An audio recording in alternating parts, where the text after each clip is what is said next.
पिछले एपिसोड में आपने देखा कि कैसे गोपाल के हाथों बने दाल चावल का स्वाद पूरे गांव में मशहूर हो गया था। लोग उसके ढाबे के दीवाने थे। लेकिन गोपाल की ये कामयाबी मुखिया के बिगड़ैल बेटे को फूटी आंख नहीं सुहा रही थी। उसने गोपाल को न सिर्फ धमकाया बल्कि उसके ढाबे को बंद करने की साजिश भी रची। हालांकि गोपाल की बूढ़ी माँ ने उसे हिम्मत दी और सच्चाई की राह पर डटे रहने की सीख दी। माँ के हौसले के साथ गोपाल अपने हक की लड़ाई लड़ने और न्याय पाने के लिए सीधा मुखिया के घर पहुंचा। अब आगे। गोपाल की बातें सुनकर मुखिया का चेहरा गुस्से से लाल हो गया। मुखिया आग बबूला होकर चिल्लाया, गोपाल, तेरी इतनी हिम्मत कि तू मेरे घर में आकर मुझे ही कानून सिखा रहा है। तुझे क्या लगता है तू इस गांव का मसीहा बन गया है? खबरदार जो दोबारा ऐसी बदतमीजी की। मुखिया के बेटे ने अपने पिता का साथ देते हुए एक कुटिल मुस्कान के साथ कहा, देखा पिताजी, इसे तो लगता है कि ये जमीन इसके बाप की जागीर है। अभी इसे बाहर फिकवा देता हूँ। गोपाल अडिग खड़ा रहा। उसने अपनी नजरें झुकाई नहीं बल्कि शांत स्वर में कहा, मुखिया जी, गुस्सा सच को नहीं बदल सकता। मेरे पिता ने यह जमीन मेहनत से खरीदी थी और इसे गांव की सेवा के लिए दान किया था। आज अगर आप अपने बेटे के अहंकार के आगे झुककर गलत फैसला लेंगे तो इतिहास कभी आपको माफ नहीं करेगा। मुखिया की आंखों में अंगारे दहक रहे थे। उसने अपना आपा खोते हुए गोपाल की ओर उंगली दिखाई और गरजते हुए बोला, यहां से चला जा गोपाल। हम यहां किसी कानून को नहीं मानते। जो करना है कर ले।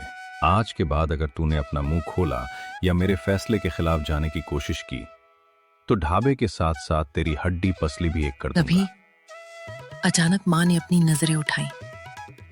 उनकी आंखों में अब कोई डर नहीं बल्कि एक अजीब सी दृढ़ता थी। उन्होंने कमरे के सन्नाटे को चीरते हुए मुखिया की तरफ देखा और धीमी लेकिन भारी आवाज में कहा, बहुत हो गया मुखिया, अब और नहीं। बस यहाँ से चल बेटा, इस मुखिया के मुंह मत लग। माँ ने गोपाल का हाथ पकड़ा और उसे बाहर की ओर खींचने लगी। उनका चेहरा तमतमाया हुआ था, जैसे उन्हें किसी बड़े खतरे की आहट पहले ही हो गई हो।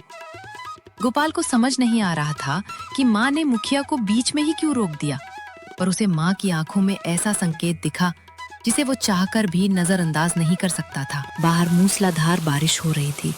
वो मन ही मन सोच रहा था, आखिर माँ की चुप्पी के पीछे क्या हो सकता है? कल तक तो वो ही मुझे लड़ने के लिए कह रही थी और आज खुद मुझे वहां से खींच कर ले आई। क्या सिर्फ मुखिया का गुस्सा था? नहीं, माँ ऐसी तो नहीं है जो सिर्फ डर जाए। उसकी आंखों में वो खामोश चमक क्या थी? रास्ते के कीचड़ में पैर फिसलते हुए गोपाल रुका और उसने माँ के चेहरे को देखने की कोशिश की। बारिश की वजह से माँ का चेहरा पूरी तरह भीग चुका था। वो बस सामने देख रही थी, जैसे उसे किसी बड़ी अनहोनी का आभास हो। जैसे ही गोपाल घर पहुंचा, उसने अपने भीगे हुए कपड़े तक नहीं बदले।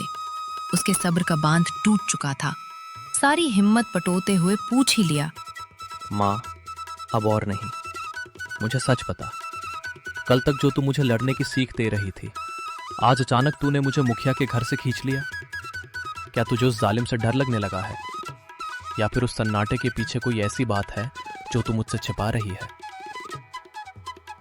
माँ ने गोपाल के करीब आकर उसके कंधे पर हाथ रखा और धीमी आवाज में बोली, बेटा, तू जिसे डर समझ रहा है वह असल में मेरी सावधानी थी।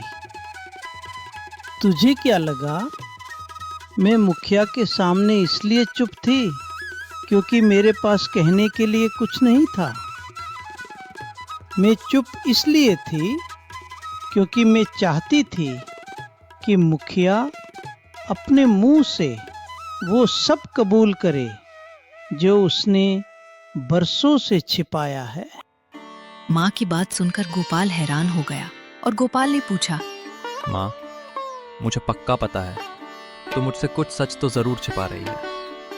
सिर्फ जमीन और कागजों की बात नहीं है आज। मुखिया जिस तरह मुझ पर भड़क रहा था, वो किसी अनजान दुश्मन की तरह नहीं, बल्कि किसी पुरानी रंजिश की तरह था। माँ, आखिर वो सच क्या है जो तू मुझसे आज तक छिपाती आई है? दिन से रात हो गई थी। बाहर बारिश अब भी थमने का नाम नहीं ले रही थी, लेकिन घर के अंदर का सन्नाटा बाहर के तूफान से भी ज्यादा भारी था। बहुत देर तक सोचने के बाद माँ ने धीरे से अपनी नजरें उठाईं और गोपाल का हाथ अपने हाथों में लेकर कहा, बेटा, अब इतना मत सोच उस मुखिया के बारे में। अगर सोचना ही है तो अपने कल के बारे में सोच। नफरत में अपना आज बर्बाद मत कर। मुखिया तो बस एक कड़वी याद बनकर रह जाएगा, पर तुझे अभी एक नया काम शुरू करना है। गोपाल अपनी माँ की उस लाचारी को देखकर कांप उठा। माँ की आंखों में जो थकान और बेबसी थी, उसने गोपाल के गुस्से को एक पल में शांत कर दिया। उसे लगा कि अगर उसने अभी और जिद की तो शायद माँ का दिल टूट जाएगा। वो चुप तो हो गया, लेकिन उसके मन के किसी कोने में एक चिंगारी अब भी सुलग रही थी। बाहरी मन से गोपाल ने एक फीकी मुस्कान के साथ कहा, ठीक है माँ, जैसा तू कहेगी वैसा ही होगा। तू चिंता मत कर, मैं अपनी नई शुरुआत पर ही ध्यान दूंगा। अब तू सो जा, बहुत रात हो गई है। गोपाल ने ऊपर से तो सहमति जता दी, लेकिन अंदर ही अंदर वो मन ही मन सोच रहा था, माँ मुझे शांत रखने के लिए ये सब कह रही है। वो इतनी भी कमजोर नहीं है कि बिना वजह डर जाए। उसकी खामोशी और ये लाचारी, इसके पीछे कुछ तो ऐसा है जो वो मुझसे छुपा रही है। ये मुखिया का राज सिर्फ जमीन का नहीं, बल्कि कुछ और ही है। शायद कोई ऐसा गहरा सच जो मेरे पिता और उसके अतीत से जुड़ा है। मैं चैन से नहीं बैठूंगा, मैं इस सच का पता लगाकर ही रहूंगा। गोपाल सब बातों को भूल के नए काम के लिए सुबह निकल पड़ा, माँ को बिना बताए। वो नहीं चाहता था कि माँ उसे रोके या फिर उसके चेहरे की चिंता देख उसका हौसला पस्त हो जाए। गांव की पगडंडियों पर चलते हुए ठंडी हवा उसके चेहरे से टकरा रही थी, जो उसे एक अजीब सा सुकून दे रही थी। उसने मन में ठान लिया था कि आज से वो नफरत का कर्ज नहीं, बल्कि अपने पिता के हुनर की विरासत को चुकाएगा। दिन चढ़ते चढ़ते आसमान काले बादलों से घिर गया और झमाझम बारिश शुरू हो गई। गोपाल जो सुबह एक उम्मीद लेकर घर से निकला था, अब भीगता हुआ पूरे दिन काम की तलाश में गांव और आसपास के रास्तों पर घूमता रहा।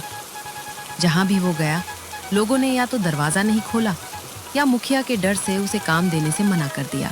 दिन भर की भागदौड़, बारिश की मार और काम न मिलने की हताशा ने गोपाल को तोड़ दिया था।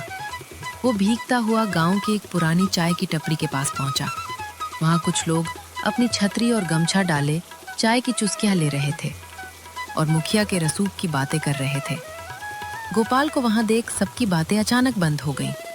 तभी कोने में बैठा एक अधेड़ उम्र का आदमी, जिसकी आंखों में एक अजीब सी चमक थी, गोपाल की ओर मुड़ा और तंज कसते हुए बोला, बेटा गोपाल, किसने बोला था तुझे मुखिया से पंगा लेने को? किसने बोला था? अब देख, दर दर भटक रहा है और फिर भी समझ नहीं आ रहा। जहां तक मुझे लगता है, इस गांव में तुझे कोई भी दुकान करने नहीं देगा। मुखिया तुझे कुछ भी काम नहीं करने देगा। अरे चाचा जी, कभी हिम्मत करने वालों की हार नहीं होती।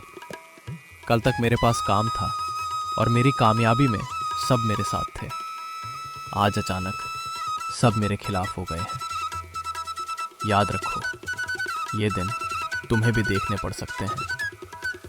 आज अगर मुखिया की लाठी मेरे ऊपर है, तो कल तुम्हारी बारी भी आ सकती है।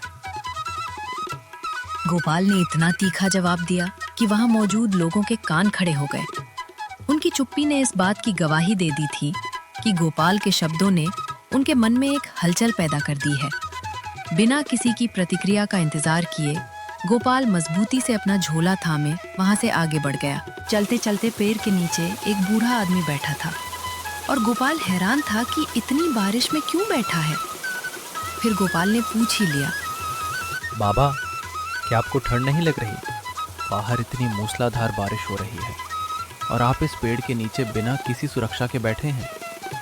बेटा, घर की चार दीवारी में इंसान अक्सर खुद को अकेला महसूस करता है, लेकिन यहाँ प्रकृति के बीच मुझे लगता है कि मैं पूरी कायनात के साथ जुड़ा हूँ।